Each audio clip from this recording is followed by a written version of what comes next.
Welcome back, everyone. Well, I got news for you. When we asked Ray Appy and Anise and Associates to join us for a conversation on technology, I didn't have any idea that all of a sudden all of you were going to start to react on the subject of cloud and cloud computing. So, as we said last week, we're going to stick with this subject and probably next week delve into it even deeper in terms of the strategies that Anise and Associates provide for their clients. So, Ray, welcome. Thank Nice you. to have you back. Good to be back again. Ray is the president and CEO, so we've got some really good advice for you. Ray, I just want to back up a little bit. Sure. The interview we did last week, we actually ran twice because of people calling and wanting to know more about it. That's great. Cloud computing, basically shared services, shared storage, right? Mm-hmm. Pretty simple premise. You moved, last week we discussed that it could be public, private, or hybrid, Mm-hmm. right? And of course, the major proponents of cloud computing are the fact that it's shared services, and people who are afraid of security issues are rearing their heads also saying, but what are you going to do? This data is then out there. That's right.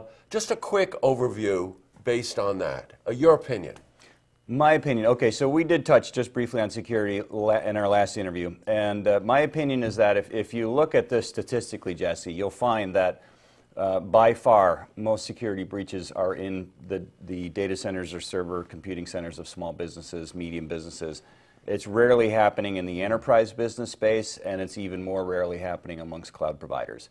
Cloud providers are best equipped to build a security platform that is very tolerant, and they're also quite capable of overcoming regulatory and compliance issues, which small businesses can really struggle with. Mm-hmm. So if you look at the statistics, there are far fewer, actually very few breaches at all amongst cloud service providers, but they happen frequently the further down the chain you go in terms of size of business.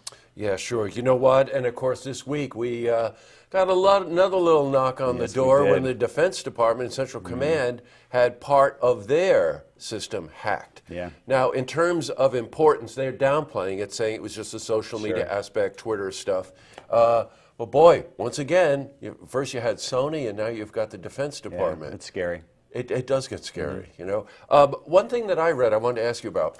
They said, all right, so it is true that the cloud providers are able to address security issues a lot better than a small business would, or even a privately owned business, but that information they have access to, so that if a number of businesses are sharing the services of a cloud provider, that provider has the ability to go in.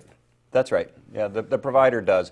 I would like to clarify a couple things. So if you're a consumer and you're going to purchase a consumer-grade cloud product or get a free service like a free Gmail account or something, there's no contractual obligation with that sort of thing between yourself and the provider. So yeah, you have to be careful. There's privacy and security concerns there, and you definitely are giving up control of potentially your personal data to a certain extent. As a business, if you are going to purchase a service and you're going to negotiate a contract with a provider, all those things are going to be, you need to be diligent, but spelled out in your contract.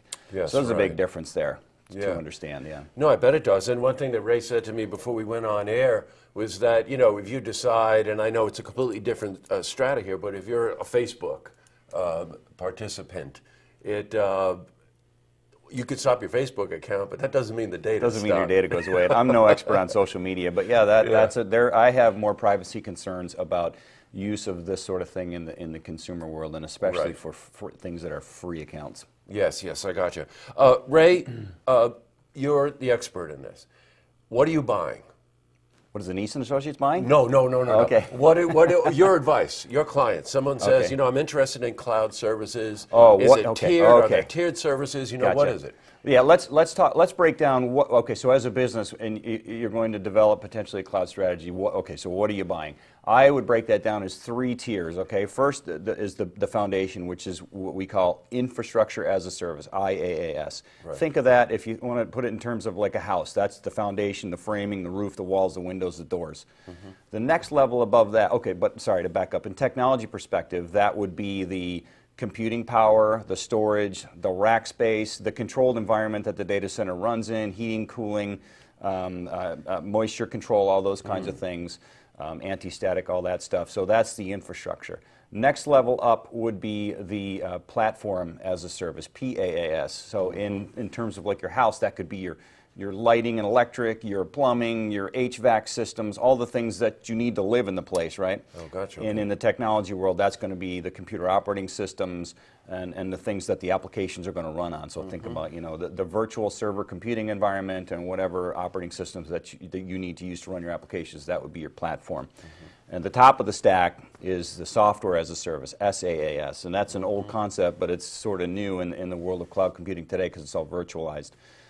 So to put that in the house perspective, okay, that's your accoutrement, right? That's the things you like to live, right? That's the food you put in your fridge, you know, it's your artwork on the walls. Think of that in terms of that, but in the technology perspective, that's your business applications, right? So that's going to be, maybe you're brazen enough to put your finance applications that runs your business out in the cloud, right? You know, and that's a big step, you know. And we can talk about what to move first, you know. There's table stakes, things that are easy to move out that can give a small business great efficiencies. Then there's also mission critical applications that you might not want to move yet, you know. You know, so as far as what we advise, we like to do a business analysis. So for example, you know, the president and CEO of the company said we need to be in the cloud. That's not a strategy. A strategy is looking across all of the business requirements and the goals and then working towards the goals. So the goal might be to reduce cost spending in IT, transfer that money, and focus on our core business, what we're best at, okay? Yes, right. So let's look across all of the IT applications that a business has and see what is easiest to move out first. What can we do to save money, reduce the complexity of running the business, perhaps even reduce the headcount of staff, or repurpose that staff to something that's more productive to the business to generate revenue and profits for the business. And you know, IT is an expense, so what can we move out? So we like to do that analysis and really break down the business requirements and see what makes sense to move out versus hold in. In a very small business example, they may have everything out there. Businesses today are starting 100% in the cloud. You can do that. Wow. You can do that, you know. It's out there. But for most established businesses, we like to look at, as I said, look at what they have and see what makes sense and go one step at a time. You know, if you're starting a business, your head's in the cloud anyway. I got news for you. How do you like that? Yeah. Is that technology driven enough for you? That's very good. I'll have to remember that one. You know, and it's funny. As you're talking there, I'm thinking to myself, if any of you have gone for IT support and you're sitting there looking at your computer and your cursor's moving around, you know, that remote support, and you think Big Brother's got control. Yeah, where is that person? Who is that person? You know, and it also points out too, and I can't wait for next week because I really want to get into the strategy of this. Sure. Is that this is an issue that's not only central as an individual, but as a business of any size. That this is so central to the ability for your business to function in an efficient way, you know, and in a way that allows you to use your resources to your best advantage, which is your product or service. That's right. And man alive, what a time to be living in.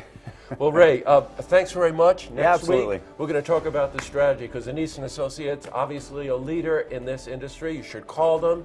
You should find out, set an appointment. The whole idea there is that we've all got these issues that we're facing and that what are the appropriate and the most effective strategies to get the job done. Well so said. Ray, thanks a lot. Yeah, thank you. And we'll see you next week. Okay. Good. Very good. Thanks a lot. See this interview again? You can head to our website, looktvonline.com.